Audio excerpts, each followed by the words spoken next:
a boy. Christmas brought so much joy. Couldn't wait for the presents and laughter. I couldn't sleep late at night, looking for Santa with lights. Those are the memories I still remember. Then I became a man, lost sight of who I am, but right in front of me was the answer. 'Cause on Christmas I feel joy, and I turn back to a boy. The answer is to stay young forever. This is not a Christmas, this is not a Christmas song, this is not a Christmas, this is not a Christmas song, this is not a Christmas, this is not a Christmas song, this is not a Christmas, this is not a Christmas song.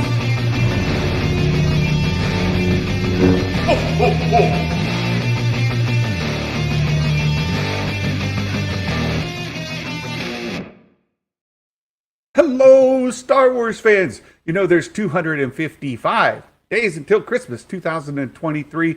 And Santa's going on vacation tomorrow. We've got a Santa Claus convention. It's called the Santa Family Reunion down in Gatlinburg, Tennessee. I'll be down there next week. I'll be there during the Mandalorian season finale. So we've got to figure out how we're going to cover that. But I may not be able to stream from down there. We'll see how things are going. But then secondly, I'm headed to Indianapolis. We're going to go out to the Indiana Con in May 5th through the 7th.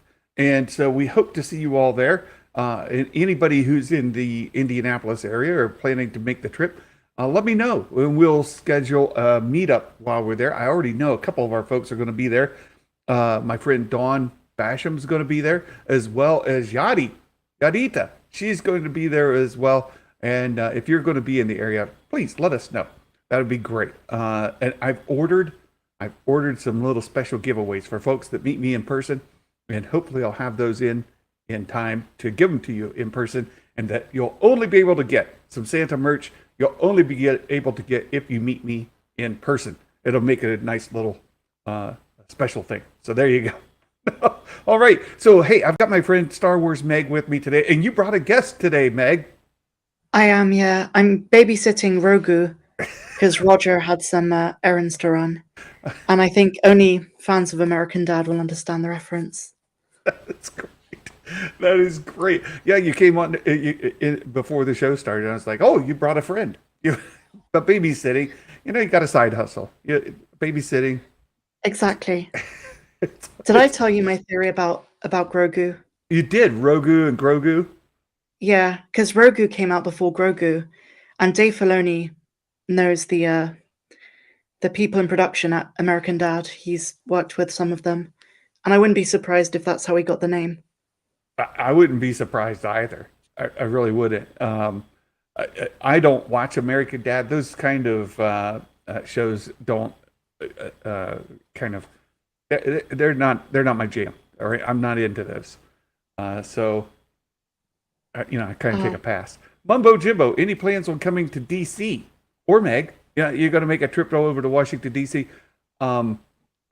We go there from time to time. We have a membership in a camping resort. There's one in that general area that we can visit, and I just don't know about this year. We're making plans to go out to Kansas City. We're making plans to go down to Branson, Missouri. We're going to Tennessee, and we're going to Indianapolis. So I don't know about DC this year, Mumbo Jimbo. But are you making an American trip anytime soon, Meg? Not that I know of. If Celebration was going to be in America, I would have come, but it's in Japan and in 2 years' time. Right. That's what I was expecting as well. I thought, well, maybe you'd go to the convention if it were in North America, but they're going to Japan instead. So that's why I've kind of decided to hit some of the regional cons so that I can at least go to some of these conventions, meet some folks, hang out with some fans who aren't necessarily hanging out in the YouTube space. Because as you mentioned, the fandom when you meet them in person, and the fandom that's online are kind of two different groups of folks. They're so different. I can't reiterate this enough. Like, of all the Star Wars fans I've known in my life, in real life, and the fans I met at Celebration over the 4 days Easter weekend, like, it's a very different type of person. The fans in person, I would say, I'm not saying they're all more casual fans, but they certainly are less hyper focused on the online stuff. They're not chronically online, as they say. I like that term, chronically online, which we tend to be. I mean, that's what we do. So we kind of get a little different perspective because we see the same actors in the same space all the time. And I saw, I have to bring this up just because I thought it was funny. I put it in our Discord this morning, but did you see Star Wars Only's tweet this morning? Well, he made several, but he made one that caught my attention especially. Is that the one about Kathy Kennedy? No, it was about Filoni and Favreau. Let me share my screen. Oh yeah, the cancelled film stuff. Yeah. Hello, So, Echo Base Network. They joined in the chat. hey, Nice to see you ABN's in here. the chat. So Star Wars Only. Do you want to tweeted know this. something about Rogu? You know, What's it? Rogu, who I'm babysitting, is a big fan of Echo Base Network. So, you know, even despite our beef in the past, I put it on for Rogu. There you go. There you go. Forgive and forget. Forgive and forget. That's right. We need to do more of that. Actually, Star Wars Only tweeted this: breaking. Lucasfilm has delayed Dave Filoni's Star Wars film indefinitely. Sources close to the film say it was due to creative differences between Filoni and Favreau. The pair allegedly tried settling the dispute with a lightsaber fight, but John hit Dave's fingers and they stopped. That's so. So I thought, well, that's hilarious. That's hilarious. And I went into the chat to see what folks were saying, and there is a disturbing number of folks who thought this was serious. They were like, "Good," and they were just going on about how terrible Kathleen Kennedy is, how terrible Disney Star Wars is, so on and so forth. Like, guys, this was a joke. This was, I can't believe. Well, I will say, and I'm not trying to like discredit fans who took this seriously, but there is a second Star Wars Only Twitter account who posts Star Wars news like every few minutes. And he's legit. I mean, Only is as well, but a lot of people I think might have confused which Star Wars Only it is, because Star Wars Only, the YouTube channel, is being hyperbolic, whereas the other account kind of posts news updates throughout the day. So Yeah. it's also the culture of like sometimes people don't check the source; they just take things at face value. Well, yeah, that's happened. We've seen like articles from the Onion or those kind of sites get posted without people paying attention to the source, and they'll be like retweeting or running with a story that some major disasters happened when it was an Onion article and it's a complete farce, But it was just kind of funny, and it goes to the point of the Star Wars fandom. Those versus the ones you see on Twitter, the ones you see on YouTube, the ones you see social media, versus when you go to a convention, and just the stark difference in the experience, just as a fan,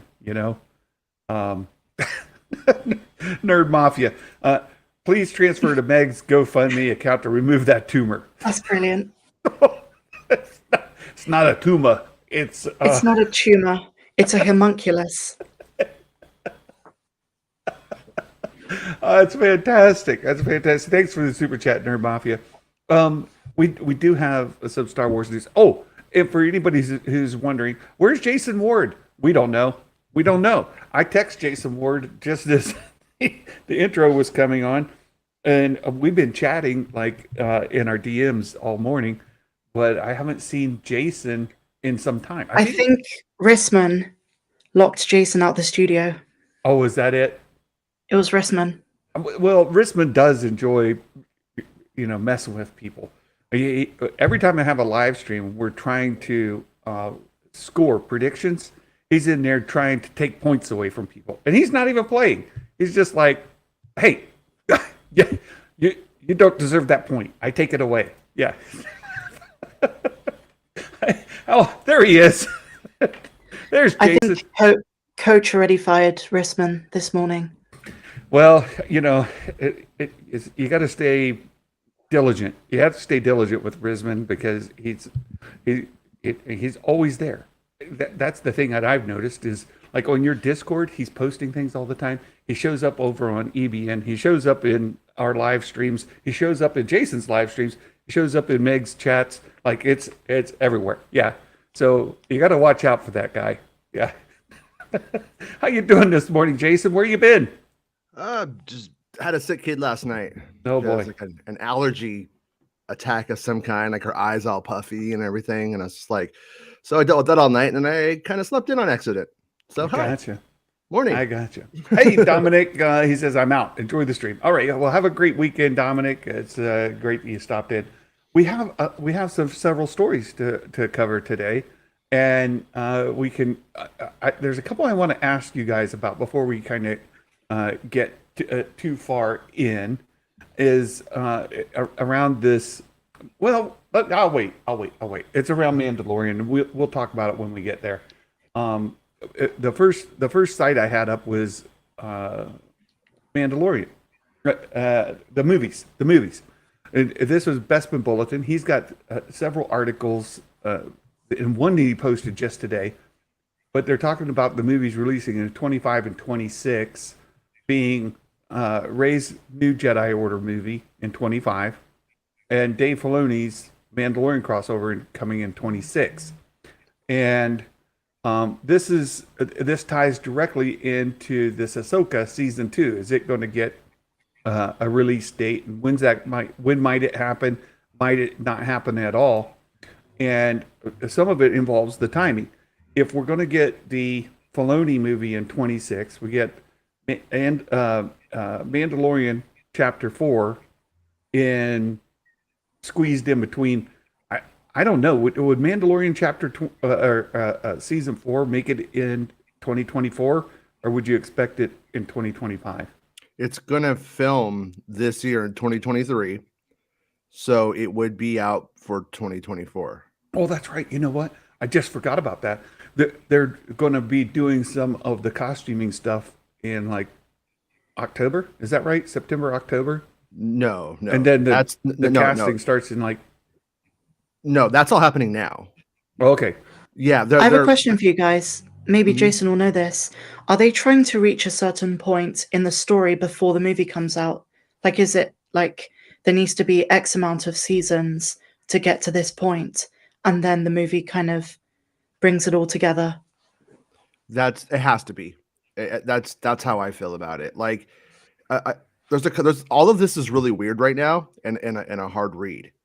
Like, I don't see how the Filoni movie comes out in 2026. Too many big things have to happen that haven't happened yet for me to go like, yep. Well, that's sort of the point of the Ahsoka season 2. But I'm not even talking about in Star Wars. Like, Avatar has to change release dates. Oh, I see. Like, industry stuff has to happen. A writer strike needs to not happen.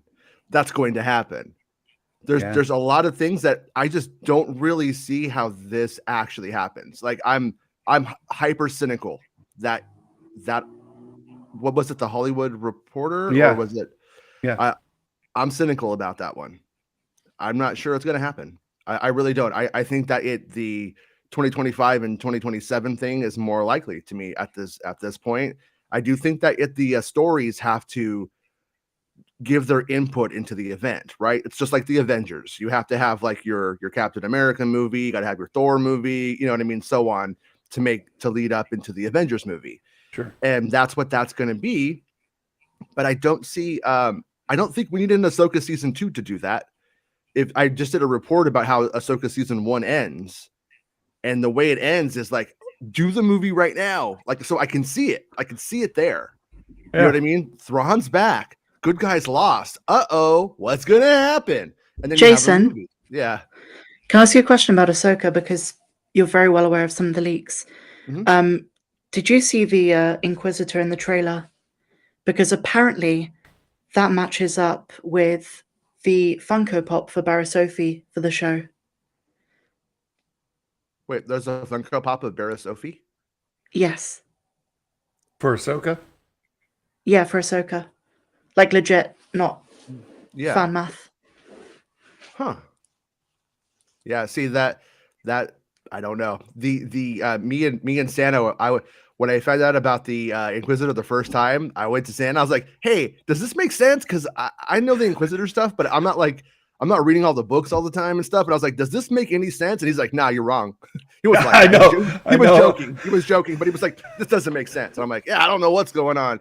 I was like, maybe Thrawn had an Inquisitor like on the Seventh Fleet, and it got whisked away, and then now it's part of the, we couldn't figure it out at the time. Yeah, we were trying to figure it out. And I highlighted Brian Kelly becoming a member because he spells his name right. There's a lot of Brians out there, and very few spell it the correct way. So Brian, welcome. Thank you so much for supporting the channel. Appreciate it. Brian May's like, what? And he put his guitar down right now.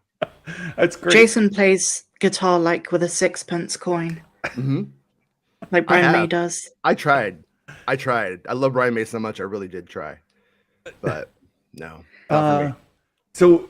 So yeah, I'm having so the point of the article that the Direct has is that there's a bunch of stuff going on, and squeezing in the Ahsoka season 2 will kind of depend on the timing of the movie and also the performance, how well it performs. Ahsoka season 1. Is there enough demand for season 2? Is there a story for season 2? And would the season 2 fit in before the movie? And then I think secondly, it's like, okay, how's all, like, you kind of need to be talking to Dave to know this stuff, right? Like, where would Ahsoka season 2 fit in? Before the movie, after the movie, or not at all? Like, that's... Well, obviously, I think that depends on what year that movie's coming out, because the Ahsoka story, it could just be that, like from what I think I know of it, that's fine. Like Thrawn's back, baby, right? We're in trouble, and then so you can elaborate on that, and you could do more before the movie, but you don't actually need to. And we know that we have a Mando season coming before that, so the Mando season coming before it, which hasn't filmed yet, could, if it was coming early, if it is coming in 2026, could add the Ahsoka content into there that's pertinent to the movie, and then we go right to the film that way. So I can see a through line for it happening, but I just don't, for the life of me and Rob thought about this, I don't see it coming out 5 months after the 2025 movie in May. I don't see them doing that. A July release seems way more plausible. Just like Indiana Jones, they're doing a June 30th release for Indiana Jones. So we have them doing a big film on June 30th, which is basically a July release. And so that would give it 6 months after the last thing, gives it a little bit more time. Possibly even a season of a TV show could hit after that movie, in between that time, to lead up into the movie, to make it feel like there's even more space for the fans and the press. So I can see that potentially happening, but a December release, unless Avatar moves. Well, there's a big gravitational pull to May, right? It's going to be December, or there's a huge gravitational pull to May for Star Wars. But there's not anymore.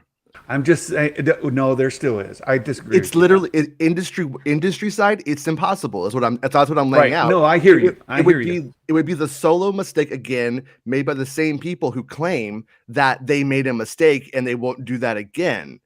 And so if they do that, they're going to hit their stock is going to get hit. It's going to get slapped across the face, even though it's a Star Wars movie. So I don't see them doing that. I see Indiana Jones coming out though, and then them going, and if it's a success, oh, we did great with Lucasfilm on June 30th into the July 4th weekend, and that makes sense. But I still think it's a bad idea. Yeah. I don't think it's a good idea. So what are the chances the Obey Chinoy film gets cancelled? They're not going to cancel the Rey movie. The Rey movie is the one that they want first. Yeah. So I don't think that one. I don't think it gets canceled. But Or like postponed. I would imagine that it would be like So I was told, said it on the show. Came on the show and told you. I was told, hell or high water, the 2025 movie is happening. Yep. Or like it's going to be a bad thing, and it's going to happen. So I think they're going to put out even if it's bad. And then you had the Hot Mic show, and then they're like, oh yeah, she's going to get fired if they don't do it. And I'm just like, there you go. I mean, that's Jeff. He knows his stuff. He's saying like the same thing. And so right there, that makes me believe the 2025. But the big get out of jail free card that the whole industry has is the writer's strike. Yep. And so could everything get pushed? It's possible.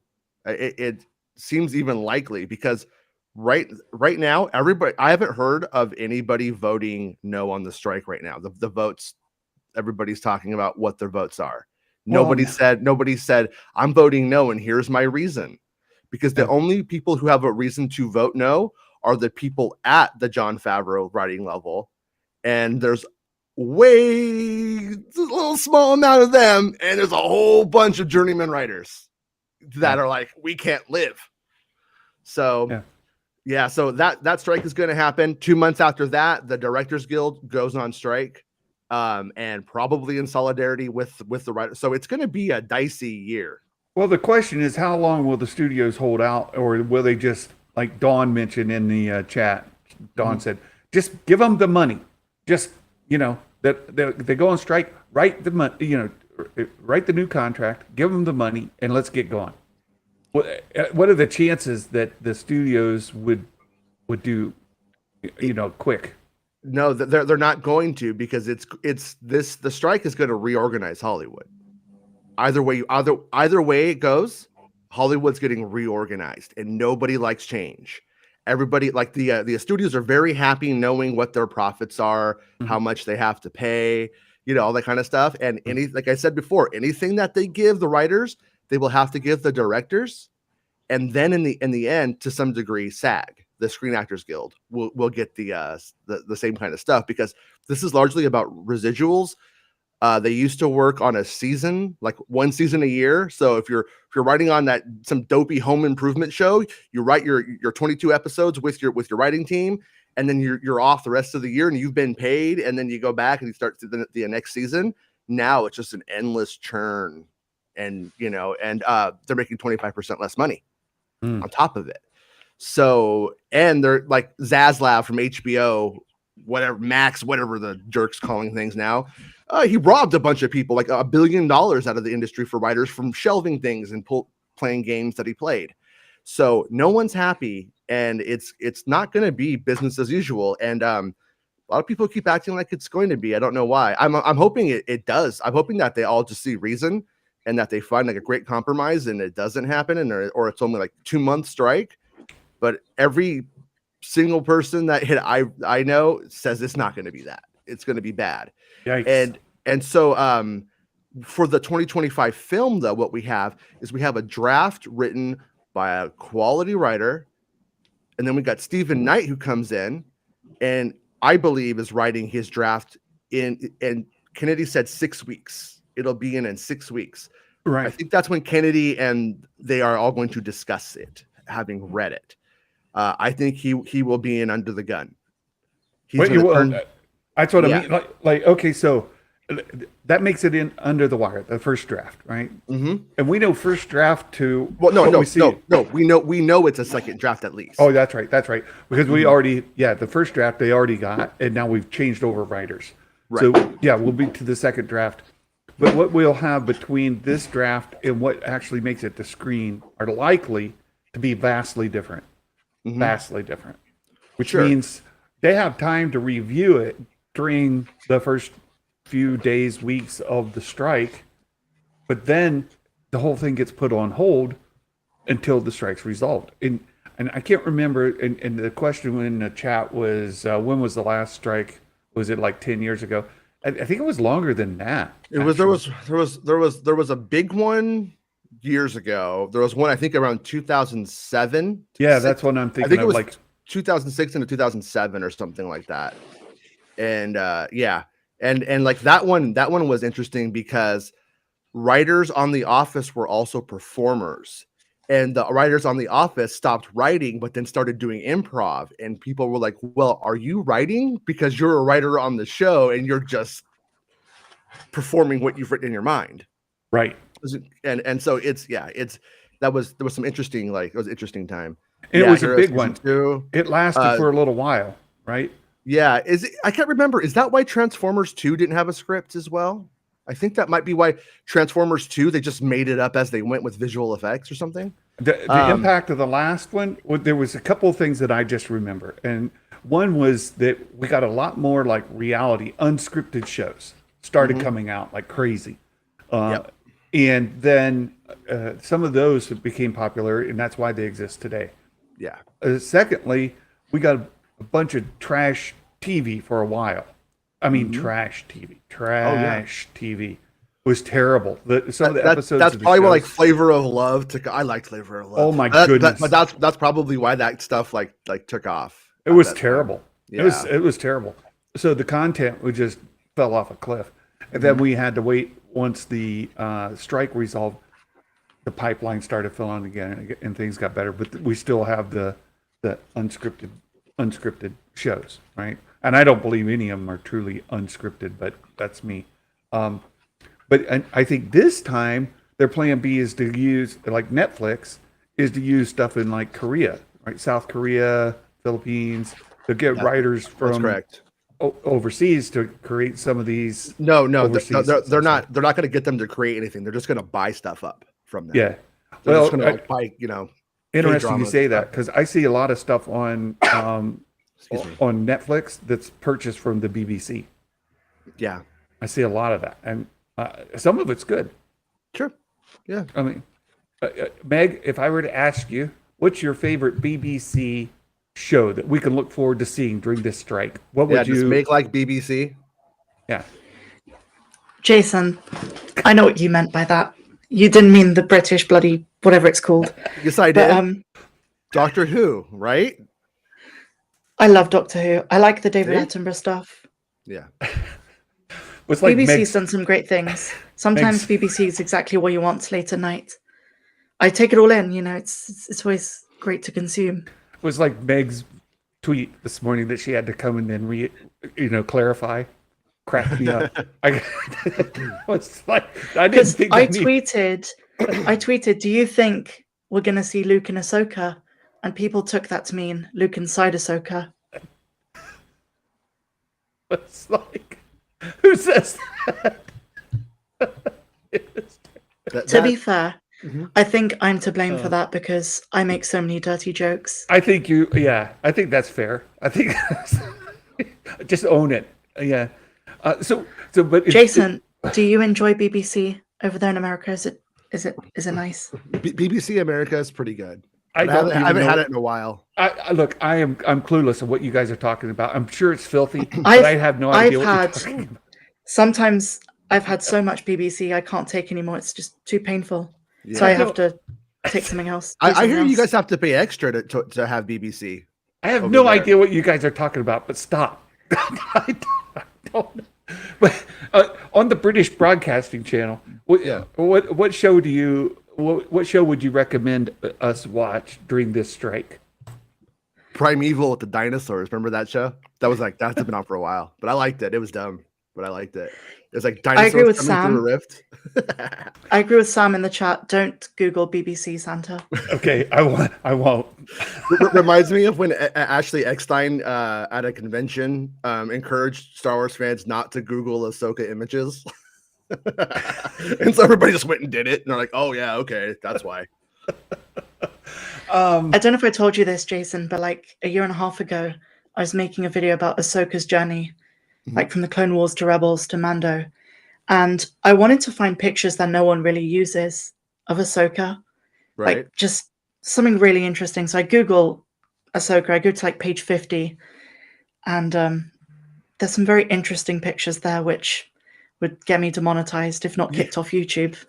Yeah. Well, I know Josh Lucas at the Den of Nerds posted a picture with Rey and Chewbacca one time, and it was there was a little content in there that he didn't notice, and it was like, Josh, you want to take a look at that thumbnail again? And he's like, oh gosh, and so he took it down.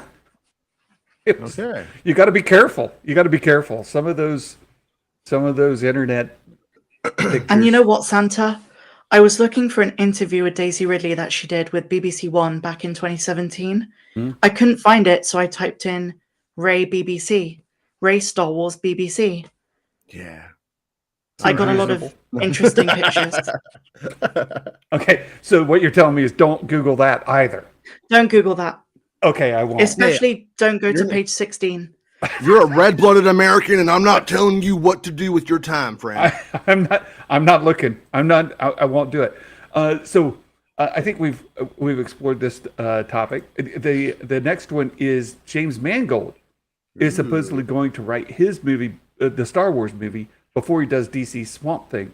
Did you see when he liked the Taika movie tweet? No. Yeah, somebody took a picture, and it was no Taika movie, and it was from that I can't remember. It was one of those movies, but everybody's cheering. Yeah, and he liked it, but he's like a he's a boomer. He didn't realize that people could see your likes. Oh, and so it's like he's happy the Taika movie's not happening, and his is, and then he unliked it. Yeah, unliked. But he did. He did like it. He got caught. I checked it. I checked it myself. He did like it. So Bespin writes here from the Hot Mic podcast that Jeff Schneider has been sharing your information in that he and Insider didn't have much to add on the 3 movie announcements from Star Wars Celebration, but did reveal that Indiana Jones and Dial of Destiny James Mangold will write his Star Wars film, which focuses on the first ever Jedi and discovery of the Force, once he completes work and releases his Bob Dylan biopic. Thank you for saying biopic. I appreciate that. Biopic sounds like a disease. Well, I get enough hazing from you and Rob. Well, Jason, that's ironic. You know what else sounds like a disease? Mangold. Mangold. Now that sounds like one of those. Mangold. Man, and it's a Mangold in the script. It sounds like one of those sponsors of a podcast, actually. Maybe you guys don't see it all the time, but I see it all the time, like manscaping. It says like, it sounds like a today's show brought to you by Mangold. No. Do you want yours trimmed like the Darth Maul face print? You need a Mangold trimmer. That's what I hear. That's what I hear. Focuses. We talked about 2025 being the Rey movie. 26, which again, Jason, very dubious on, and I see your argument there. And I hope I'm wrong. I hope there's just like Star Wars movie after Star Wars movie. But yeah, unless it goes to summer of 2026, it has a better chance. But I don't know, and maybe not. But until something changes, only summer, I say. That seems unlikely. Then, so if that's the second one, if Filoni's movie is second, then Mangold's comes in. Today's show brought to you by Mangold. If Mangold's movie comes in third, but it's coming in before Swamp Thing, I think it might be possible we flip those two. We might flip Filoni's with Mangold's. What say ye? That also seems unlikely to me. Yeah? Yeah, because the Filoni one already has the story. Like, they know where they're going, right? They know exactly what they're doing, and the Mangold one has to be the last movie, based off of the fact that he has another movie coming, the fact that he has to write it, the fact that they're usually very difficult to get. I mean, he's worked in the Lucasfilm system and made an Indiana Jones film, so we know he knows how to operate in their system successfully without getting fired. so that counts for a lot. So I'm not taking that from him, but Okay.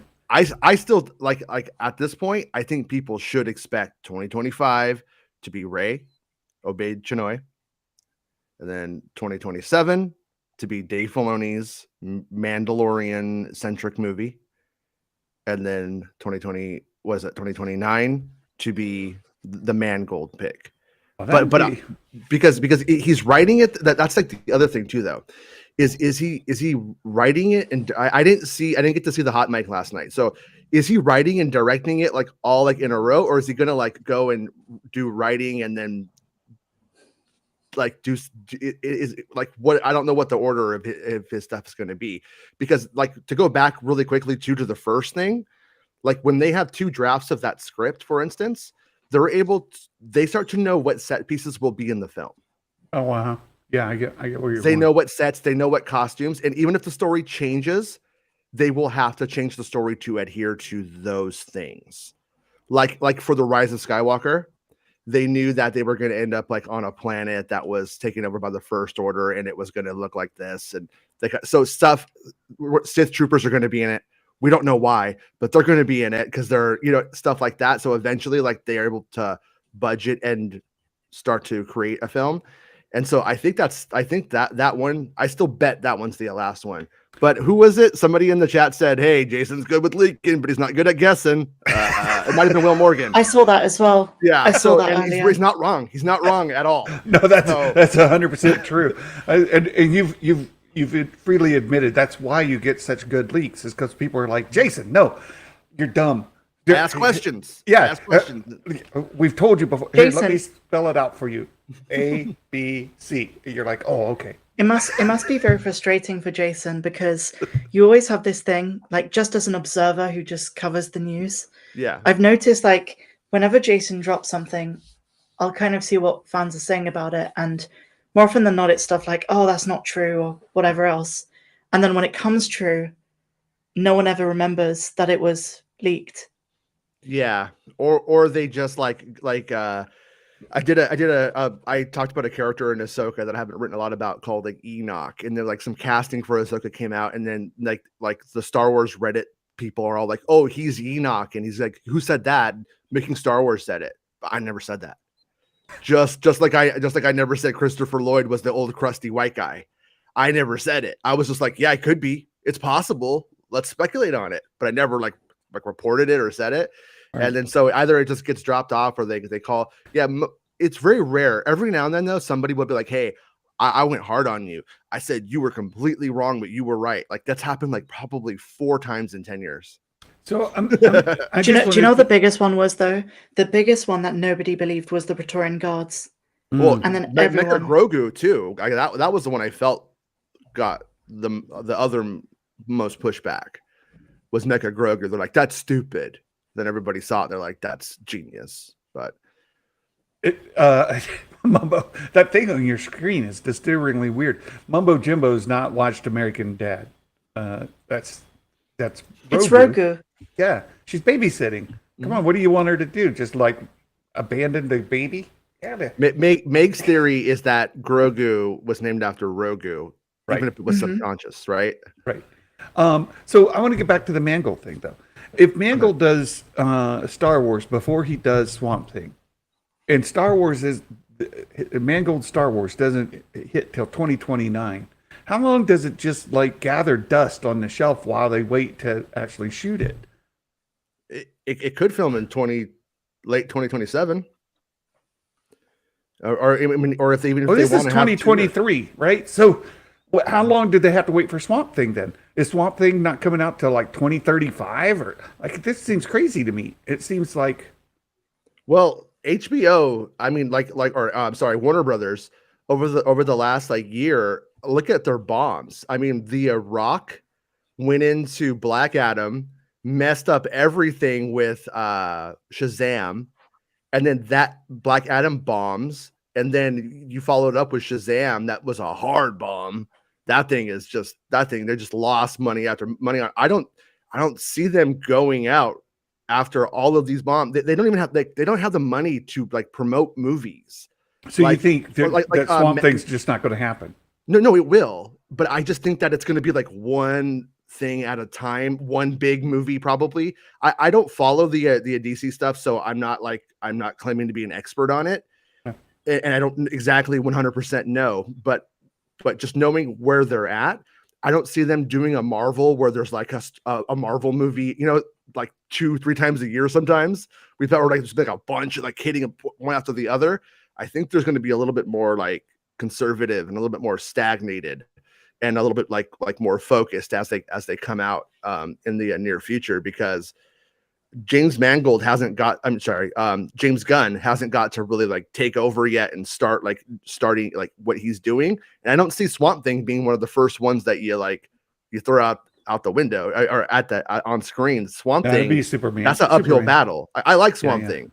Yeah, I think I liked as a kid. Remember the Swamp Thing movies? Like I liked them as a kid. They're kind of bad now, but as a child, I was like into them. And they but they're like, I think it's a hard sell. I personally, I don't think that they should even do it, but they are going to do it. I agree with Dawn. I love Black Adam. I've yet to see Shazam 2. I'll watch it when it comes out on streaming. But yeah, definitely Superman is going to be the first big like new DC project coming out.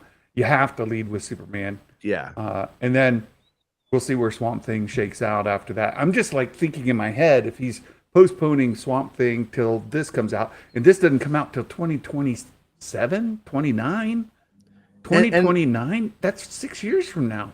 And I don't know how he writes. Like I'm not like a Mangold expert, you know what I mean? But like some writers can go and like work on 2 projects at the same time because they're different. Like they get fatigued on like writing about Star Wars, and they're able just to go over and start writing on Swamp Thing.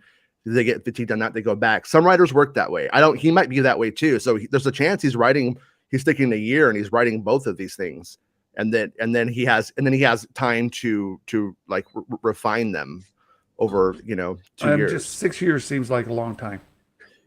It is. We should talk about the Mandalorian. We are going to talk about it. We're going to talk about it right now, Meg. Thank you for that. There's a couple things about it, and you covered this in your video today. There's this Instagram post that came out from the real Brendan Wayne, which for folks who don't know, that's John Wayne's grandson, the Duke, right? His grandson, who is the gunslinger in the suit when in the Mandalorian. So like season 1, episode 1, that was Brendan Wayne when you saw him going into the bar there. So he tweeted, or not tweeted, he put this on Instagram. It says, "This next episode is going to make you wish you hadn't asked for more. It might just hurt too much." Oh no, Meg got scared. She's going to put another picture up. She's got to put Grogu to bed, and then she'll be bringing another. I feel it. Do you remember about 6 months ago when we started like talking about what was going to happen in Mando, and we started talking about my old reports on how I believed it ended? Yeah. And I was like looking at my notes, and I'm like, I don't actually have Din there for any of the ceremony stuff. I don't have him there. I'm not saying he's not there. Jason. I'm not saying he's not there, but I don't have him there. And then I never got a chance to like pick up on that, and I kind of forgot about it over time. And then now here we are, and I don't actually know what happens to him at the end, because I knew that the ending was Bo. It was Bo centric, and they didn't know that like Ragnar would be important, or that Ragnar would be something that we know who Ragnar is. When they were making that, nobody knew that Ragnar was like, right. So like Star Wars time getting like Ragnar gets new armor. Like that wasn't something that was even brought up. That was Mando kids and stuff, Mm-hmm. And so I'm of the opinion though, that if he did die, they wouldn't be saying this. But I do think we're gonna, because Ahsoka ends with the good guys losing. So I think this is going to be a mix. I think this is going to be the good guys win. Well, let me. There's a few things that I know Santa's going to bring up, like the Collider articles. Yeah. But aside from those, and again, I don't know if Santa has this planned, but it seems like Rick Famuyiwa the other day was really big on saying that the Mandalorian refers to others outside of Din now. And it kind of sounds like if they were going to kill Din Djarin off, as you say, they wouldn't be doing these social media things. That wouldn't be something they would do publicly. So I think that's a good sign, if anything. Yeah. If anyone's going to die, it might be the armorer. There you go. So I appreciate you saying that. And since you brought up, but we know that doesn't happen because she's the one who's like anointing right? Okay. Yeah, I keep forgetting that. So because I was going to speculate that it might be her as well. But it says interesting. This is from Collider. Filoni's comments hint at a happy ending of sorts, which means Din and Bo-Katan will probably succeed in reestablishing a Mandalorian outpost in or on Mandalore. And that aligns with what you've told us, Jason, that they're going to be victorious. The armorer is going to anoint Bo-Katan as the new leader of Mandalore. I can't believe that it's Din. If we're going to talk about this, it just might hurt too much. I can't believe it's Din or Grogu. Absolutely not. They wouldn't kill Grogu. Ain't happening.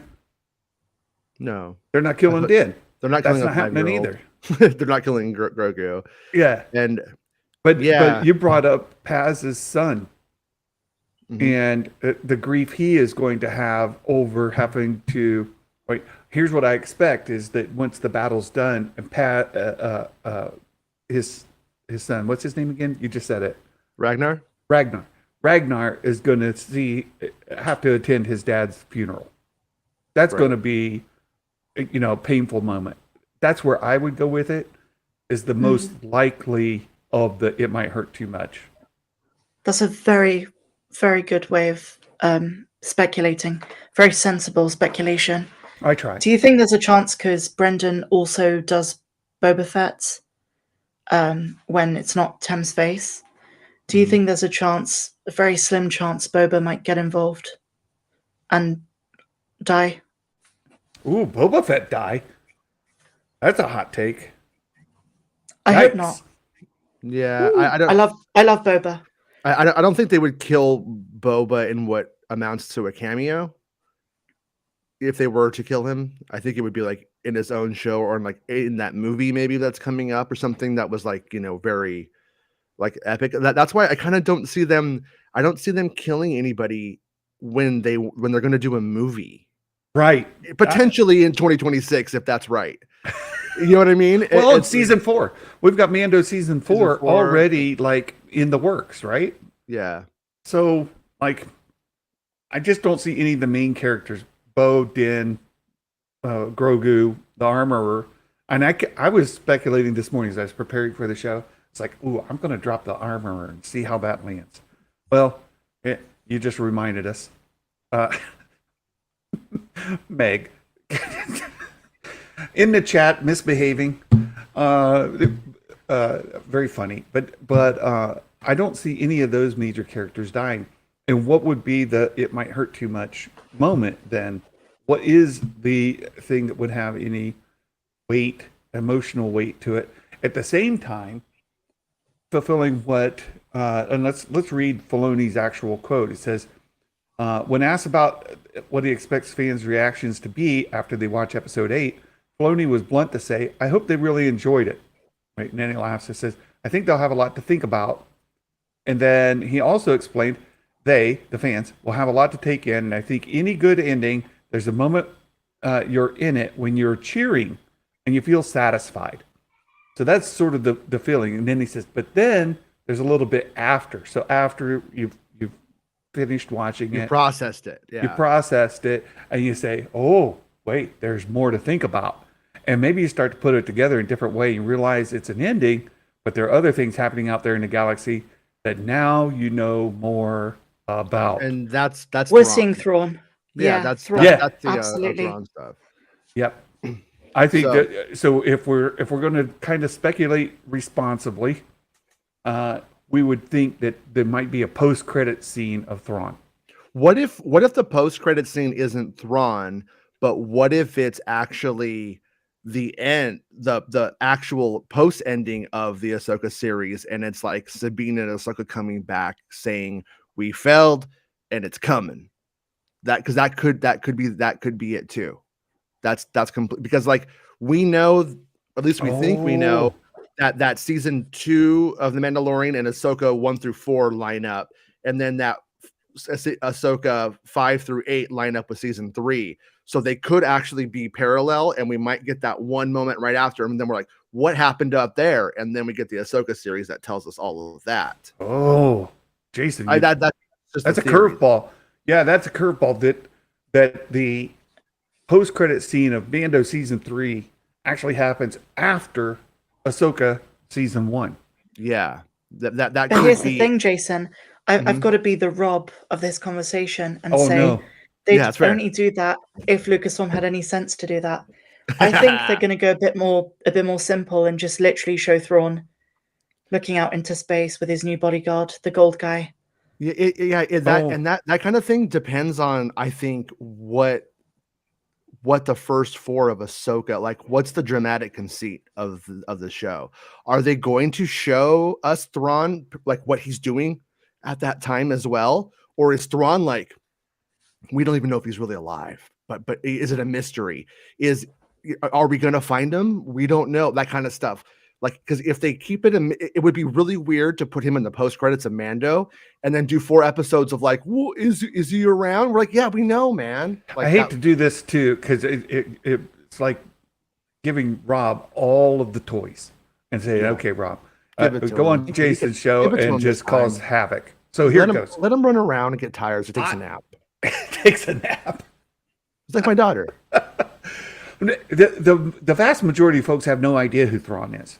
In fact, in this last episode, when they were talking about Thrawn in the Shadow Council, I turned to my wife and told her, Star Wars fans are super hyped about this Thrawn thing. She's like, what? Yeah. Shut up, nerd. I mean, that's it, right? Like, they don't. So what's the big, like, presence of Thrawn?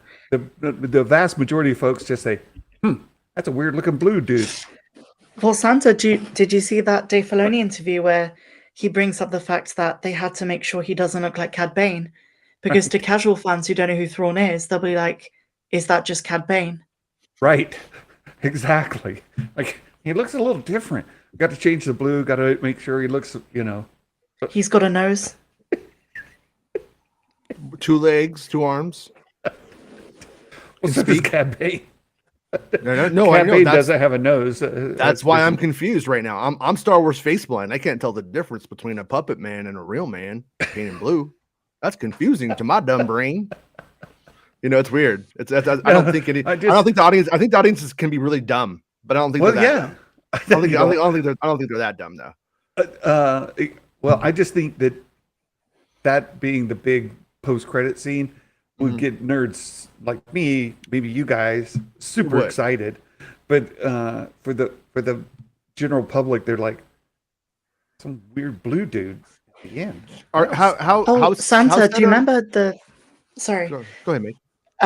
If you remember on the Guardians of the Whirls back in November, we spoke about which kind of Thrawn are we going to get, and I think it's very clear that this Thrawn is like the perfect blend of Rebels Thrawn and Heir to the Empire Thrawn.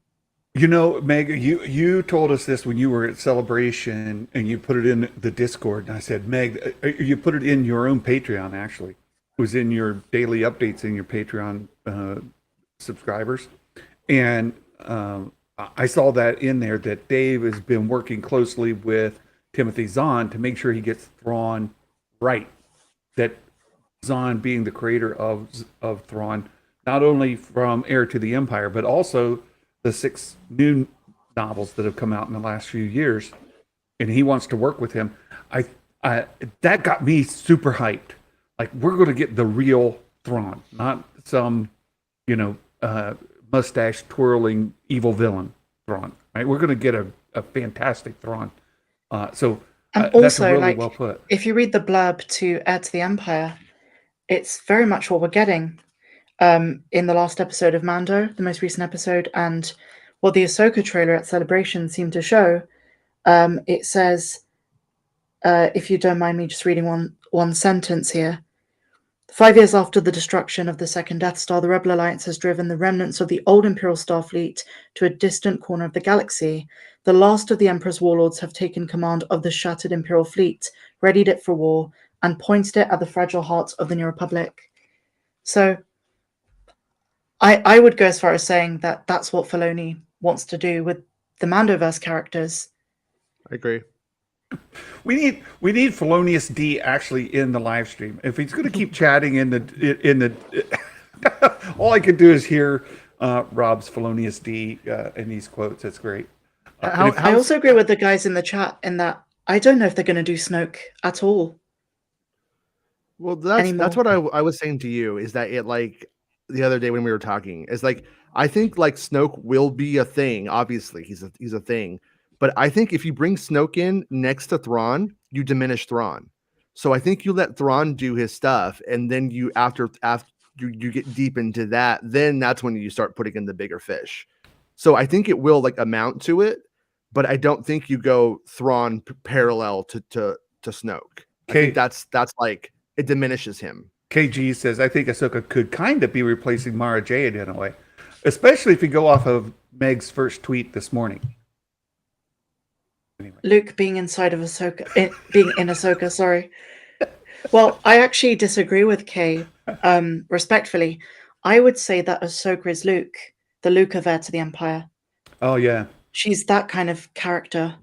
Whenever I imagine Luke Skywalker with Ahsoka, I can't help but think of Napoleon Dynamite's brother with his girlfriend. I think that would be them as a couple. So chilling in the basement said it's too Dune for Snoke, too Sun for Snoke, or too soon for Snoke. Look, this ain't a Dune podcast, okay? It's a Star Wars podcast. God. He got it right. It was just the typos cracked me up. But can I ask Jason something? Yeah. I don't know if Jason saw the Filoni and Favreau interviews, and I put this in the Discord this morning. I was like, I want to sit down and I haven't had a moment since Celebration to really just watch things through. Mm-hmm. And it really occurred to me that Dave Filoni seems really depressed. Yeah, I saw somebody said that earlier too. Like he seemed really sad. And Matt Risman agreed. He's like, yeah, it seemed like something was bothering him. I think he's just exhausted. Yeah, it could be. I mean, and remember that he flew over to another continent to do a convention. And West Coast to yeah. That's 8-hour difference, not. And he's not no spring chicken anymore either. So it's a you know. Well, I know. You just never know. Like I used to be able to do the conventions and stuff like that, and now I get exhausted. You know what I mean? Yeah. So, shoot, I had a question and I lost it. To go. It flew away. It's gone. Okay. It's gone. That's okay. It's okay. I think I saw something in the chat that brought up, and there was a couple questions in there. Let me just go back up through the chat and see if it comes back. Too soon for Snoke. Snoke would be. We'll be right back. 1 sec. I'm sorry. Okay. Be right back. No problem. Snoke would be somewhat young, but he's around, right? He should be walking around. If you go back to, because he's an adult when Ben first meets him. In some of the comics, you see him kind of talking with a younger Ben Solo, and Ben is maybe preteen kind of age, 12, 14 maybe, and Snoke is talking to him. So Snoke's an adult by that age. If we were to say a few years before that, we could have a younger Snoke in existence, or at least floating around in a tank waiting to be hatched. I don't know. Right? It shouldn't be too soon for him to exist. I also want to throw in a third factor to this conversation, because I remember speaking with Sheev from Vader's Lair last night, and he was saying that Gideon might be trying to clone Maul, because in some of the concept art for Gideon's clones in Chapter 12, they kind of do look like Zabraks. And if we go with the theory that the Armorer and possibly Gideon were more loyalists, then that could make sense. What do you think about that? Yeah. Yeah, you're right. Boy, I have a hard time. I don't know. If we go off of Jason talking about Gideon cloning himself, and right now to me that's a little ambiguous. I didn't pick that up from watching it myself. And he said if you watch some of the other translations, it looks like Gideon in the other translations, other languages, is saying how he has cloned himself to be these new dark troopers. That's not Zabrak either. I don't know. I doubt it. I would say I doubt it. I doubt it. It'd be so cool though, wouldn't it? It would be cool. In the next episode, just a ton of Mauls. That would be great. Brian Stone said they should do Air with Ahsoka in Luke's place, and I think that's most likely the parallel. That'd be cool. I'd like that. There's Matt and Jason's back. Seemed very emotional and reflective for sure. And exhaustion could do that for you as well. Nerd Mafia. Well, actually, Nerd Mafia, if you go off of Star Wars Only's tweet this morning, his knuckles were probably still really sore from that fight he had with Favreau. And when Favreau hit him in the hand with the lightsaber, he was like, "Oh man, my hands just really hurt. Ow!" Oh my goodness! When I first saw that tweet, I was like, "What's he doing?" I was like, oh, "Okay, he's being facetious. Thank God." It was a lot of fun. So there was also a talk, and Anthony, I saw your other comment about Rey being a Mary Sue. That's a big debate that's going on for years, and it's a fight that I don't want to have today. Right? We can all be of different opinions about it. I have mine, and it's different than probably both of them. So we'll just not go into that. But the question, I'm right. The question, the question of the day is, who do you think the spy is? That the armor is it the armorer, Casca Reeves, or Axe Woves? I'm an Axe Woves man myself. I say it's Axe Woves. I think Jason's convinced me on the Axe Woves theory, but I don't know if the writers care enough about answering that question in the next episode. Because if we look at the biblical thing with the 12 Israelite spies into Canaan, I think that's a really good analogy or allegory. But when it comes to the armorer, the more you dig into it, the less it makes sense. I know that Emily Swallow kind of teased something on Instagram, but I don't know. I don't know if that's the approach. And we have a Rob answer. I was sad, man. I just realized y'all eat beans and Red Bull for breakfast. I am the spy. That is true. In case you don't know what that refers to, there was a Making Star Wars stream with Jason, Rob, and I think it was James at the time. Mm-hmm. And I said something about British breakfasts, and Rob just off the cuff goes, "Well, you guys eat baked beans and Red Bull." And that is what I had been eating for the last few days for breakfast. I felt very called out. It was great. Hey, we got a $5 super chat from Deborah Young. Thank you for the super chat, Deborah. It's amazing. Thank you so much. Is Din Djarin gone? Is Favreau gone? I think they're legit questions. I just got here, so sorry if it's a repeat question. It's not a repeat question today. We did talk about it the other day. And you're on topic. She's on topic still. It is on topic. It's absolutely on topic. And the super chat is welcomed. Thank you for that. No and no. And I'll tell you my thoughts. Well, I guess I should let Jason go first because my thoughts are based on a lot off of what Jason has told me before. So, Jason, you want to tell us why they're not gone? Well, from the industry side of it, what is fueling a lot of the he's gone now stuff?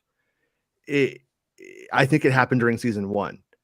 and that it came, and then it's been attributed to season 2 because season 2 started filming before we ever saw season 1.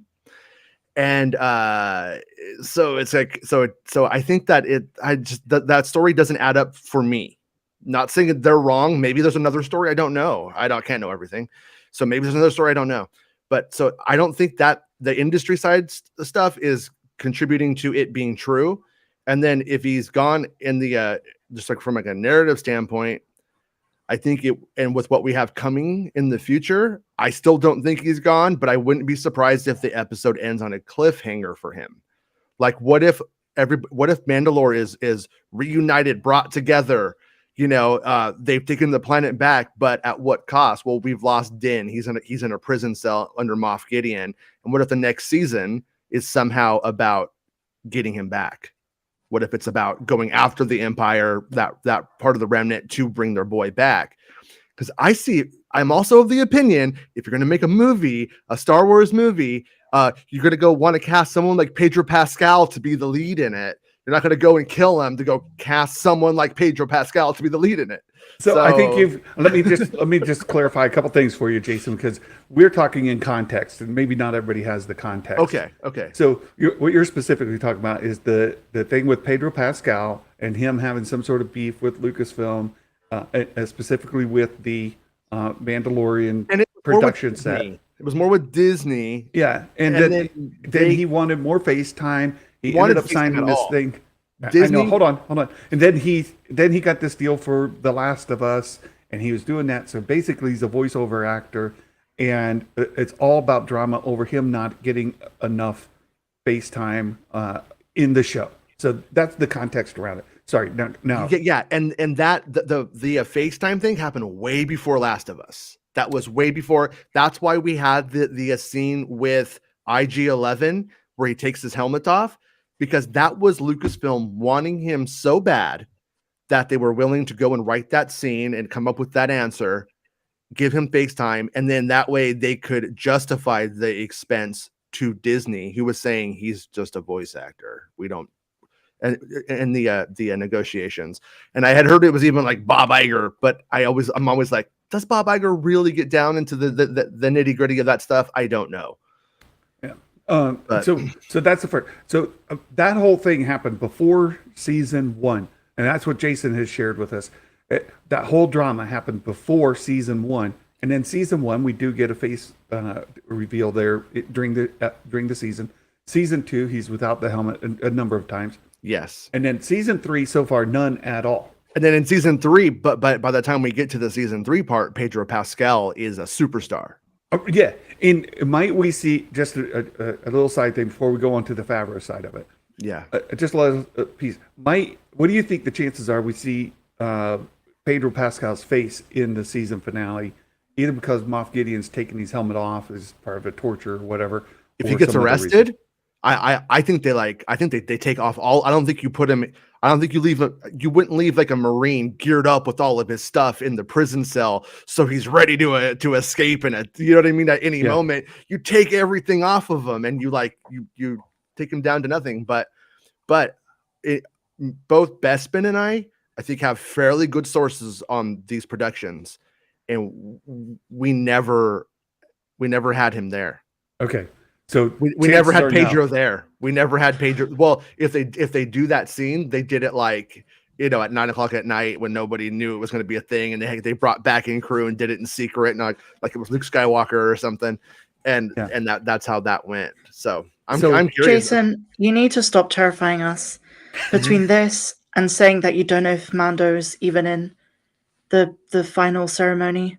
Yeah, I don't. That's terrifying. Just being honest. Because I'm thinking of what Rick Famuyiwa said, and I'm like, are they really going to do this to Din? Like, is this it? Like, I don't know. If they do, I will say Brendan, Brendan Wayne. Yes. Yeah, but we did end on a cliffhanger in the last episode of the good guys sort of get away and he's captured. So I think that they are just trying to push that cliffhanger, and people aren't seeing, people's minds have already gone to the next episode, and they're like, oh, it's bad. But it's like, I think he's gonna, I think Gideon's gonna rough him up a little bit, at least. Yeah, I think he survives, no question. So But we'll find out next week. The other side of that question that we got in the super chat is about Favreau being upset with Kennedy over inserting, making him put Grogu come back to Din in the Book of Boba Fett.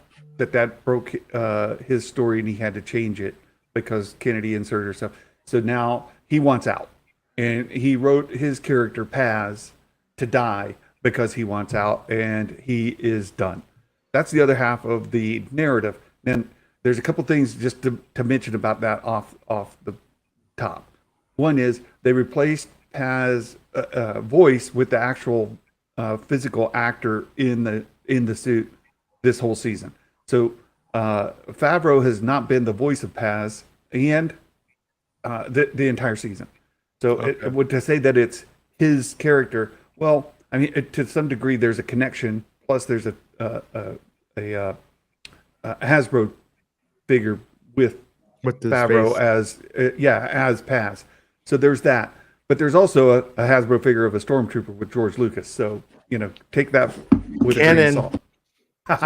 and then the other is Favreau's writing season 4 now, and Favreau is the producer listed for the Filoni movie of The Mandalorian.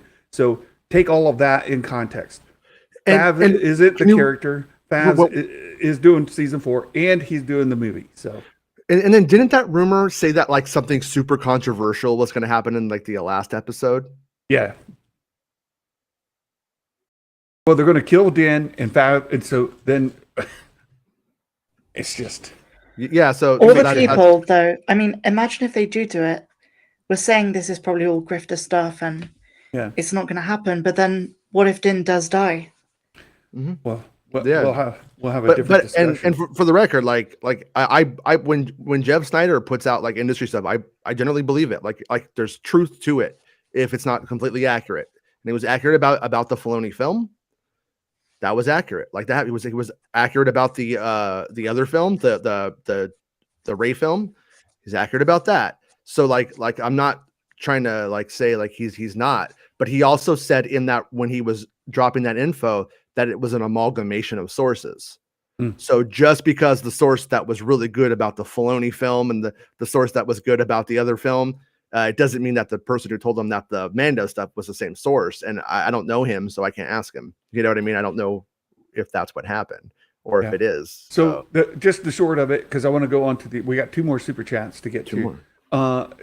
Just kind of wrap it up. I think there's no truth to either one of them. That's me. You guys, what do you think? Yeah, well, I mean, Jeff doesn't like Star Wars. It's not like his thing. He doesn't really follow up on the stuff. So when somebody says something like that, he just goes, okay. So he's just like reporting what people in the industry are saying to some extent too. All right. And on that one, so I don't know what to make of it. I mean, we'll know in a few days. You know what I mean? Meg, what do you think of both of those rumors? I have no idea. I'm willing to be open to them. I'm kind of leaning towards them being not true. But crazy things have happened in Star Wars. And I mean, you'd have to be dishonest to say Din's been reduced significantly this season. And so is Grogu. Grogu's not going anywhere, though. But the whole Din Grogu thing it's not the same as the first 2 seasons. True. So if there was a character to die, I wouldn't even be surprised if it's Din. I honestly don't think so, but that's me. The next question, Nerd Mafia, and I want to throw this one to you, Meg, because you're closer to Emily Swallow than us. It says, did you guys talk about the Emily Swallow wingman tweet?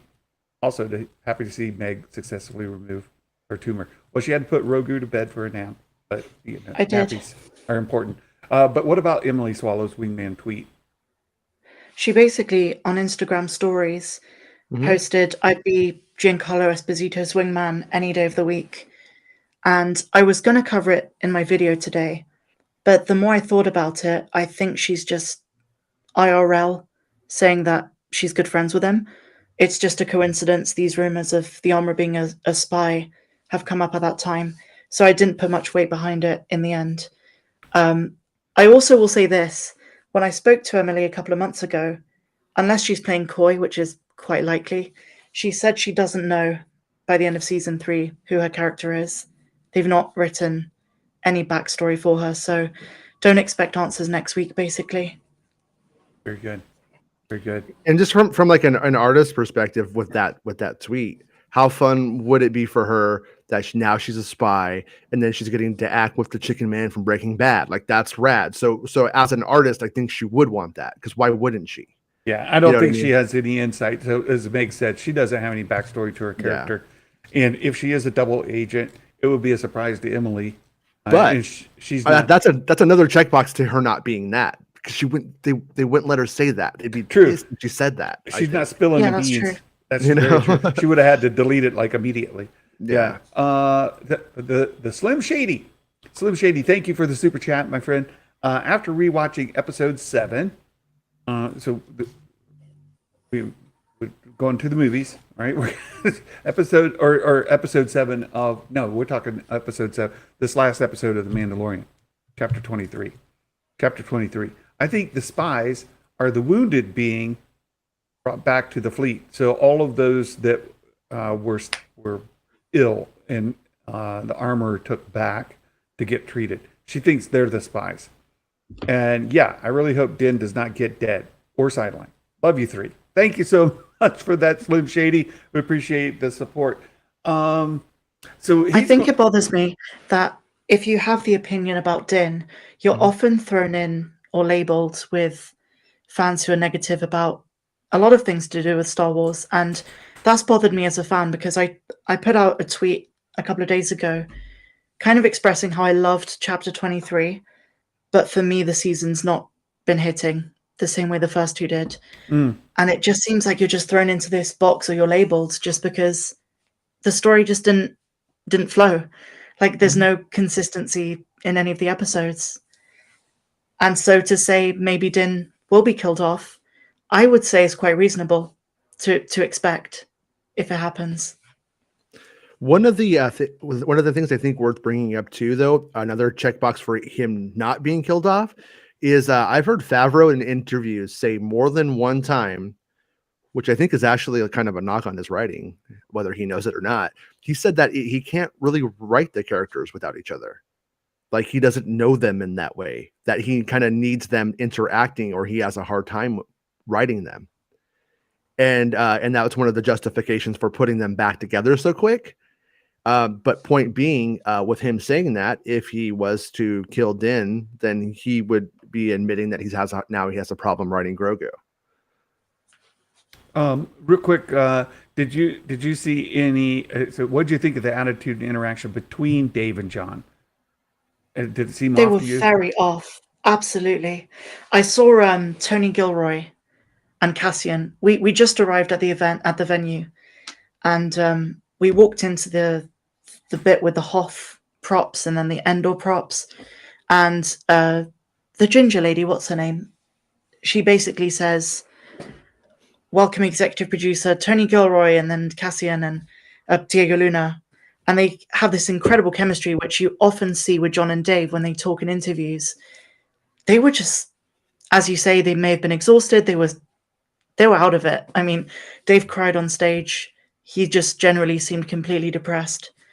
And Favreau also was a bit, like, you sensed something was a bit off between them. Kristen Baver, thank you, Matt. Excellent. Let's just call her Ginger Lady. That's easier. No, I'm kidding. I'm kidding. Yeah, and I saw Matt Risman that it wouldn't be surprising if he died. I just think we've talked about before, Din and Grogu have been sort of the central to the, if not the focus of the story, they're sort of central to carrying the story through. Even in the side quests and things like that, where we're focusing on Bo-Katan, Din and Grogu are there. So it would be something to take the two of them, or at least Din, out. Like, if you, and again, to be a conspiracy theorist guy, if you go to the last episode and you see Grogu's riding with Bo, not with Din. So it wouldn't be like unfathomable, But for me, it's so unlikely that it's not. I don't feel like number one, I mean the writing could just be bad at the end of the day. It could just be like not that perfect, and that might just be it. But I don't feel like they've done the actual character work to kill him. In fact, I would say if they were going to kill him, theoretically, he would be better this season because there would be more work to do with him, as opposed to just not really knowing what to do with them. That's my take on, for the most part, is they don't know what to do with them. That's why he's been captured twice. But if he was about to like die, and then when you look at like Western tropes and stuff like that, he's not really fitting into any of the Western tropes where the hero dies.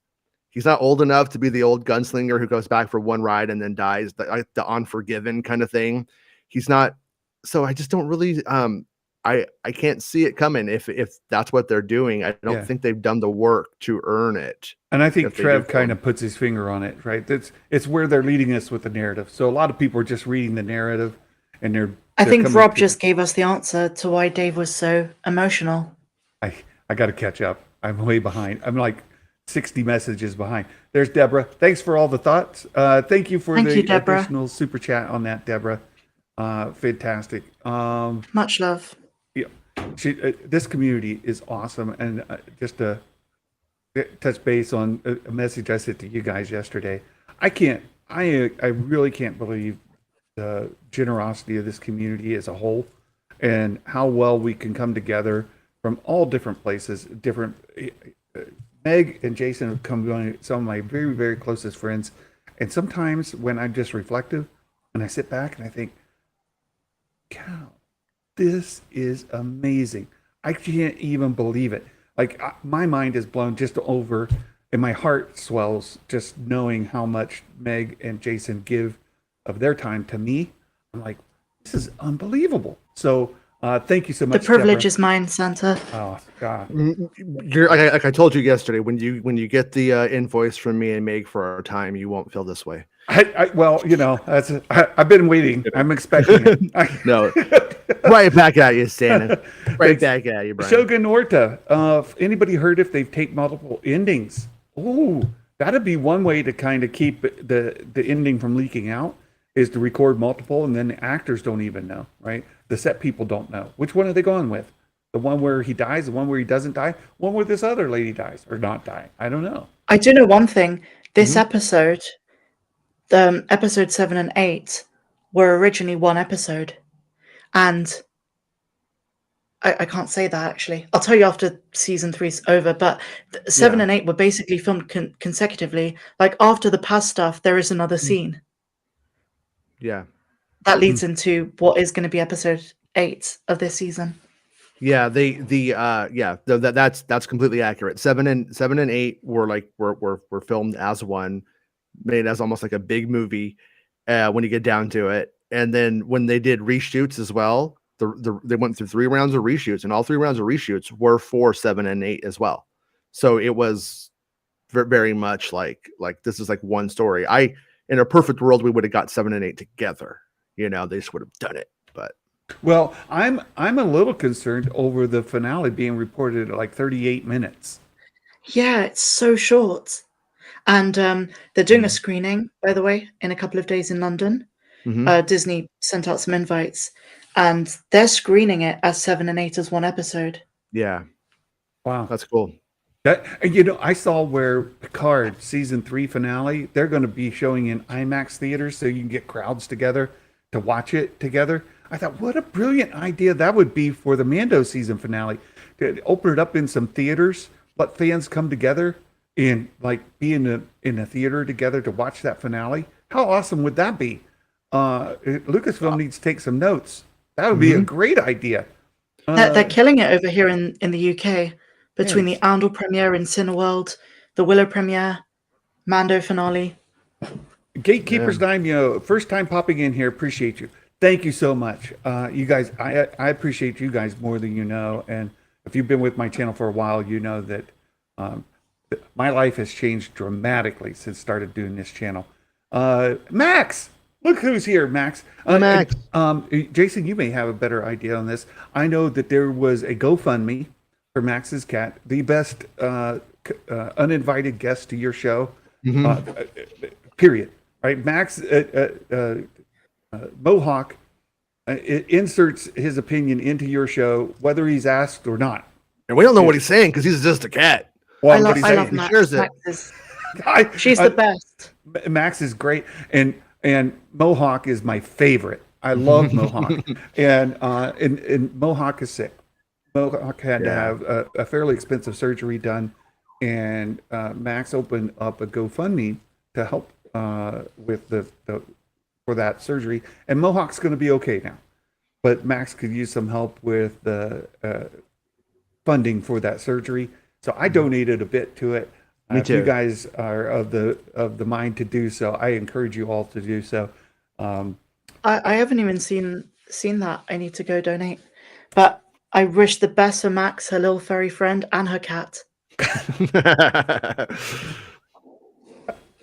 Yeah. This is why you get comments on your tweets, Meg. That's true. I don't know what he's I talking did about, Meg. myself. I don't know why he said that. I don't know. Khonshu with a $15 Hi, Khonshu. C. Is that Canadian? No, C is not Canadian. I don't know what the C is. But anyhow, thank you for that. It says, Din is the Jon Snow of Star Wars. He's not going anywhere. I also think we'll see some serious force powers from Grogu next episode. Maybe even bring someone back to life. Oh, that would be amazing. What if Grogu brought Paz back to life? Like, what did you do to me? Why'd you bring me back? Why'd you bring me back? You're like, what? What is this? Do you know what else, though? I really want to see Yoda's Force Ghost talk to Grogu. Well, one thing I thought about this when you are. I didn't even think about that being the Jon Snow of Star Wars. How does Jon Snow deal with my queen in the finale? If you've not watched Game of Thrones, right? Wow. Do I look like Game of Thrones Meg to you? I'm Star Wars Meg. I don't know. I've never seen your face, Meg. No, I kid. Dave Tree has seen my face, and Star Wars Explained has seen my face, and Mark actually saw my face, but he didn't know it was me because he was on stage. And on stage, he looks down, looks me right in the eye, and then Did he wink? He was like, I don't think he realized it was me. That is great. That is great. No, so in the finale of a spoiler, now, like anybody here cares, it's been a couple of years since the finale. Jon Snow actually stabs the queen, like Kira, right? He stabs her and kills her. she had it coming. So if Din is the Jon Snow, is Bo the queen, and would he stab her and kill her? He's like, I'm Mandalorian. I do know that the Emilia Clarke scenes of Game of Thrones are very, very good. They're very intricate. They're very, very deep. I've watched them over and over again, but I've not seen any other scenes from Game of Thrones. There you go. If you know the scenes I'm referring to, yeah, I've rewatched them too. they're just easy on the eye. Yeah, it's good storytelling. It is. You guys, let's see if I get caught up with the chat. I don't know. Yeah, the finale, 38 minutes. That's what's been reported. There's a couple of other stories I want to cover. Go ahead. Remember, guys, pacing matters. Like, they could do a 38-minute episode as 50 minutes because it's like slow and plotting.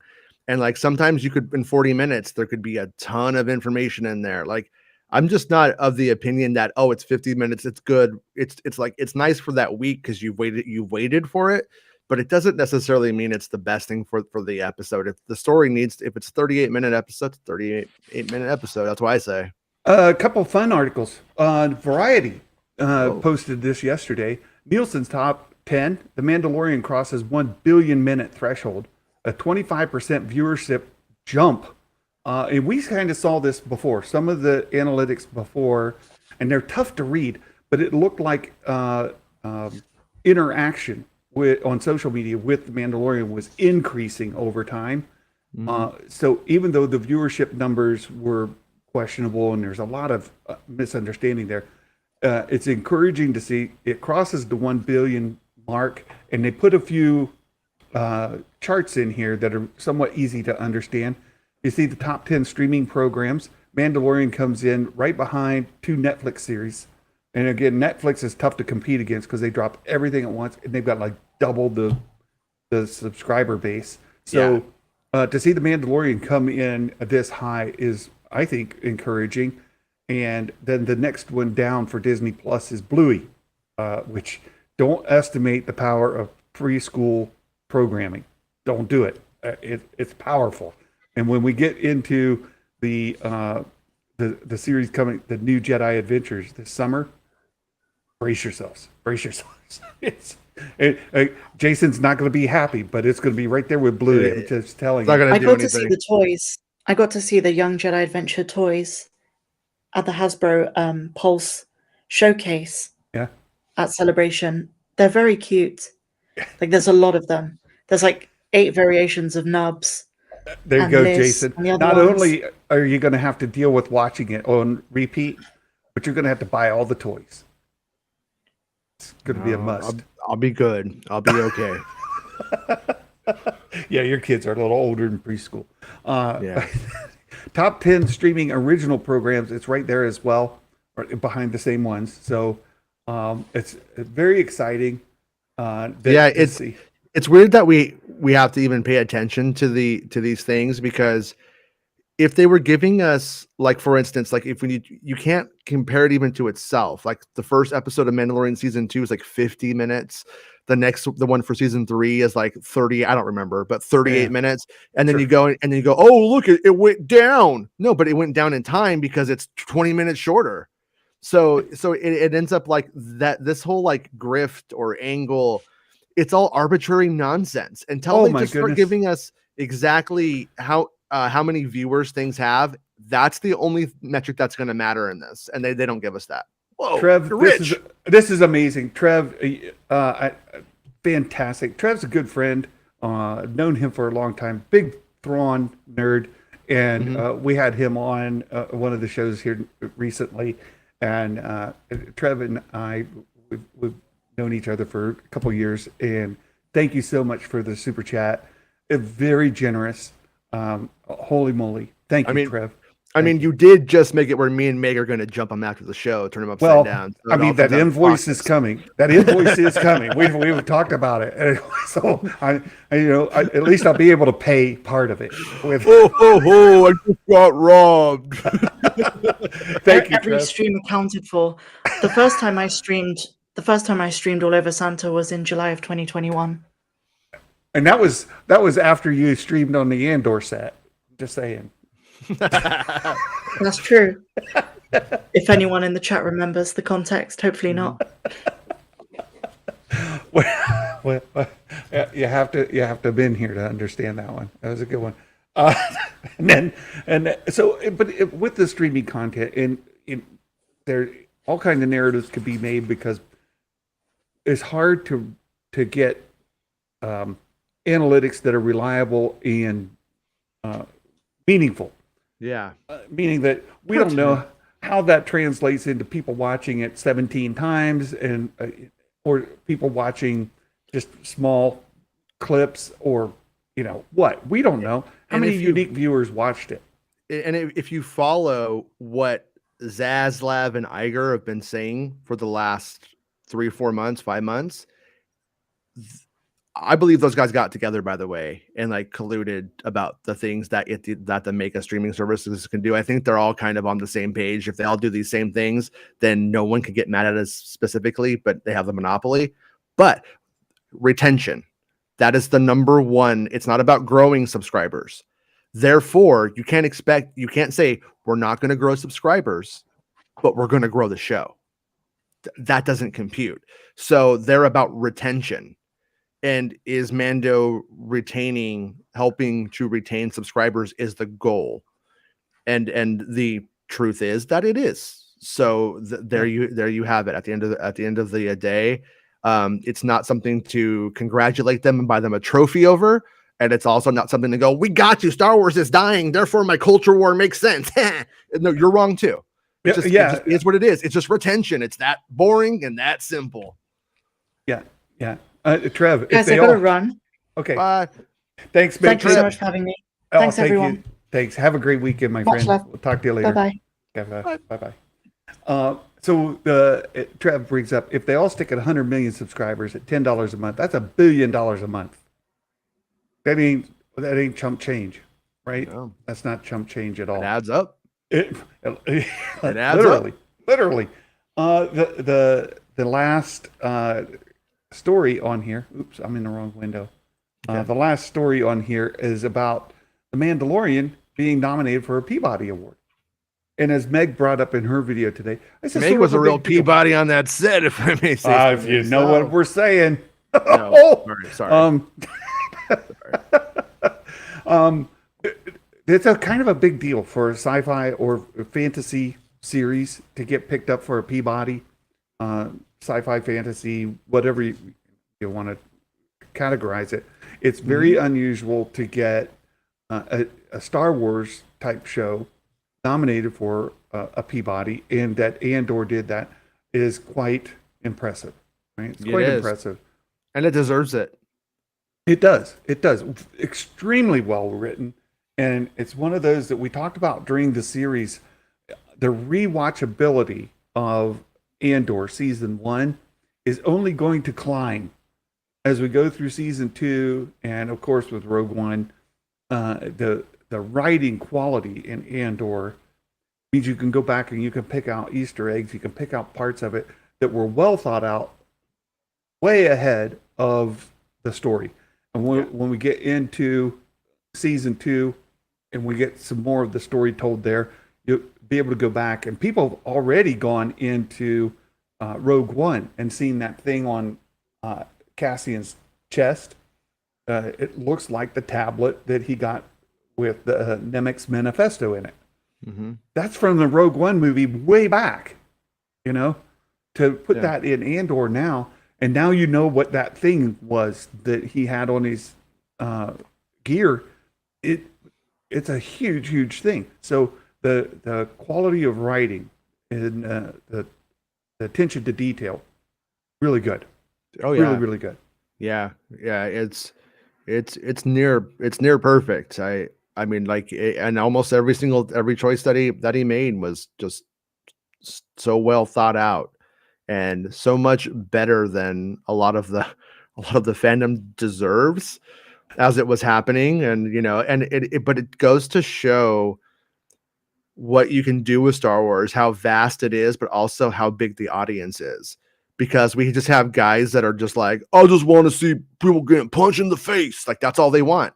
Yeah. And then and I'm not even knocking it. That's what entertains them. By all means, go watch that and stuff.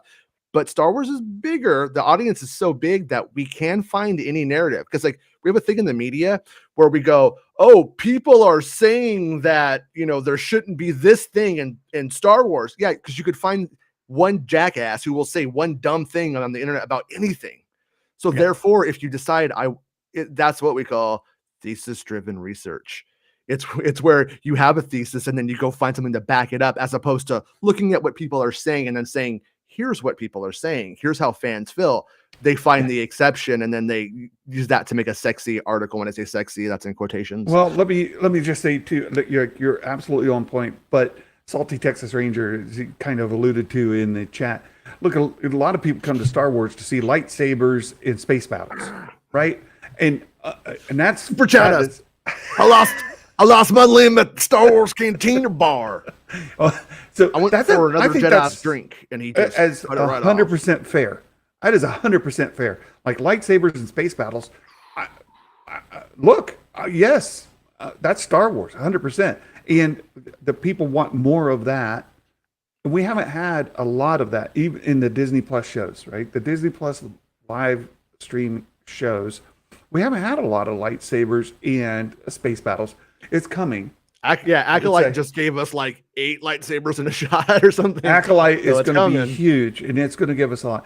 I think Ahsoka, just in the trailer for Ahsoka, seeing Balin, Shin, Ahsoka, we're going to get some lightsabers and And I got a report where all of that is in like one sequence at one time. And space battles and all of that is coming. It's coming. So I understand the frustration. Like, hey, we're several years into Disney Plus live action. Where's the lightsabers and space battles? Where's the Star Wars? Well, but it's like if it was like mythology, it's like you got your things with like Prometheus and stuff, and that's like Luke Skywalker. But Andor is about like a Roman soldier. Or whatever, so somebody who's not going to be a Roman soldier, somebody who's going to defy it. So it's like, it's, I don't know. I think we just need to roll with what the premise is, and then not go, oh, I want this premise to adhere to like this one thing I like in Star Wars, because it's going to be bigger than that. Like what's gonna like that new Mangold movie? What if KG? I do agree. A hand needs to go at some point. I mean, that's fair. That's fair. I mean, I like it too. Don't get me wrong. I think it's fun. Yes. But no, but like the that Mangold movie, if it's about like the first people that are like, if it's like, what if this is just like about a slave who starts to like hear a voice, and that voice is the Force? And then what if we end up like moving forward? But what if we don't get that in that movie? Like, what if it's a series that leads into it? Because I obviously think it would. But it's like, Star Wars, it needs to try and do things other than doing cover songs of the old songs that we liked all the time. Well, boy, you said that well. And I'll come right back to it, because that, wow, you kind of threw that in there at the end. It was great. Thanks. I'll take it. The whole time I was thinking about this quote about Star Wars being more of a smorgasbord now than it's ever had before.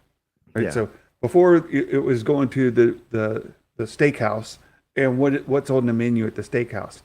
Well, Star Wars is becoming more of a smorgasbord. So you can get steak at the smorgasbord, steak and potatoes, that's there. But there's also vegan stuff, and there's hamburgers and pizza, and there's different flavors there.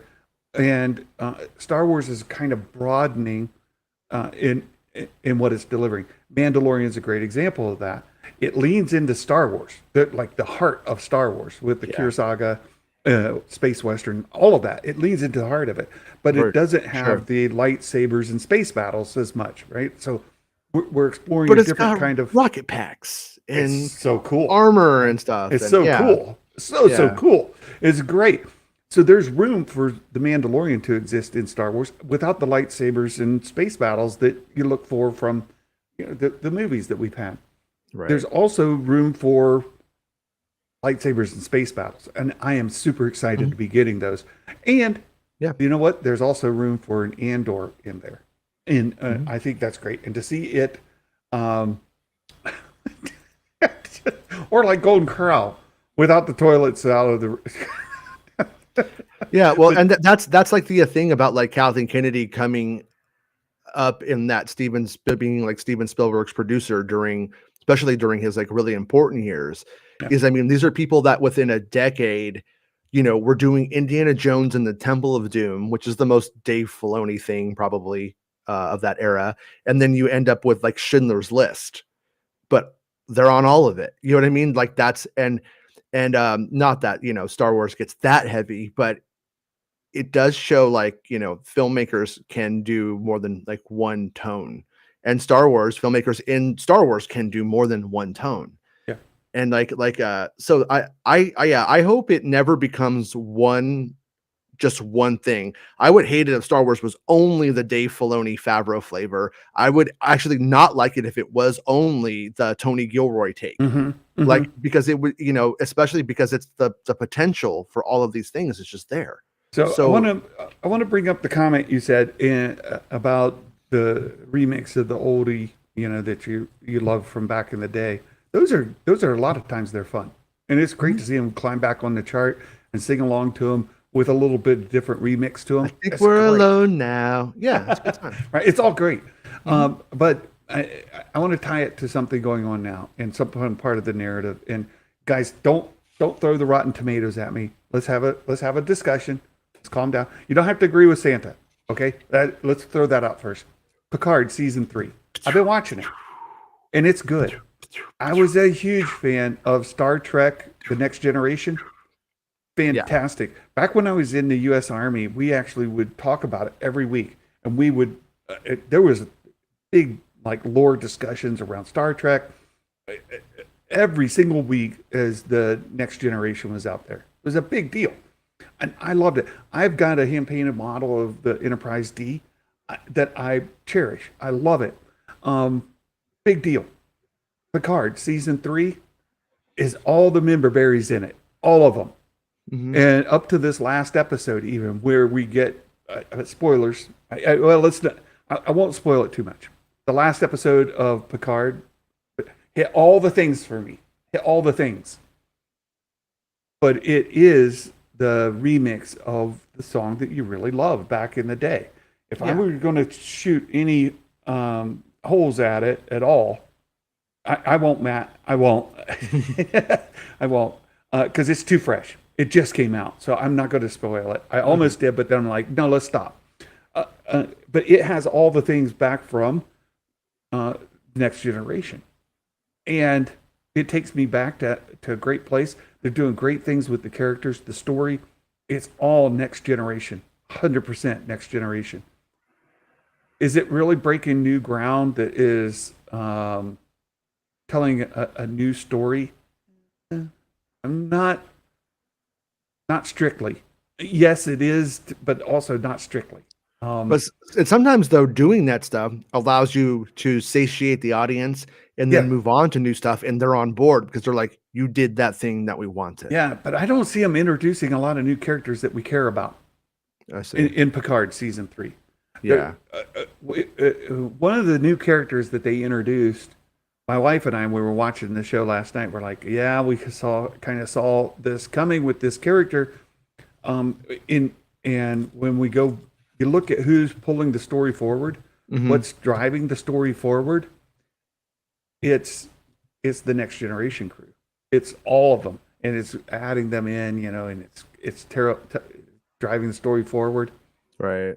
But it's those characters that are driving the story forward, and we don't have at this point, but two. I mean, Matt can correct me if I'm wrong. I think there's 2 characters in there that are new, that have potential to carry something forward, but I don't even know that we care enough about those 2. I don't. I'm just like, when this series is done, when Picard is done, what does it spin off of it? What does it? Maybe it brings a bunch of new interest in, and they can start a new show out of the blue, completely out of somewhere else. And now you got interest in Star Trek because Picard 3, season 3, just really excited the fan base. Maybe. Yeah. I started season 1 of Picard because I was like, I'm just going to watch it. I'm just going to watch it all and to get to the good season 3 stuff or the fun season 3 stuff. And as I was watching it, I was like, oh man, Star Wars fans, you guys we need to be nicer about the visual effects. Because when I was watching it, I was like, oh, this is hard to take. I've been spoiled by Star Wars, at least in the season 1 of Picard. Yeah. Matt says they could do a spinoff with 709. Again, that's an older character. You could. And they mentioned Gordy's kids, Picard's kid. Yeah, you could. I just don't know. I said, you don't have to agree with Santa. Don't. I've got a public mailbox. Send a hate mail to my public mailbox. That's fine. I appreciate getting things like the sequel trilogy. Right, the sequel trilogy in Star Wars ignited a new passion in me, and I know there's a lot of criticism over how the legacy characters were treated in the sequel trilogy and how they were used in the sequel trilogy. I understand all of that. I just looked it up though. It's been like years. It's time to get over it or move on. Yeah. It's been a long time. I've enjoyed Picard. I just don't know that it's going to really launch something else, right? So, yeah. All right. We'll see. We've had like record number of people in the live stream today. It's been great to see so many folks. I'm going to be on vacation next week, so Jason and Meg have to carry the torch without me. And a lot of talk about the BBC next week. Watch. Yeah, and Sketchcraft, it's good to see you in the chat. Appreciate it. And of course, we've had a lot of our regulars here. We've had some new folks in the chat. And at the end of every live stream, we try to do our Mike Porter dad joke of the day. And we have a Mike Porter dad joke Mando related Mike Porter dad joke. I gotta get rid of something. Hold on a sec. What's going on? Hold on. I know what's going on. I gotta move it over here. There. Oh, there we go. Why shouldn't you disagree with Quill? Why shouldn't you disagree with Quill? Well, because you not do that, for he has spoken. Oh, okay. He did it. Quill's an again, and he has spoken. Mm-hmm. Good job, Mike Porter. I love the dad joke. Does Santa have an naughty list? Yeah. Oh my goodness. Right. Very good. Yeah, I can Mike Porter too. Mike Porter. Yeah. See, no, there's that. All right. Well, Jason, thanks for hanging out with me today. Of course, man. Have a great day, a great weekend, You too. And we'll always be in touch. And take care. Bye, everybody. Bye. All right, you guys. Thanks for hanging out with me today. I really appreciate the support. You've been great. And have a wonderful day, a great weekend. I can't wait for next week in the season finale, but I'm going to the Santa convention. So you guys be good and do good, and we will talk to you soon. Until then, Merry Christmas, everyone, and bye-bye.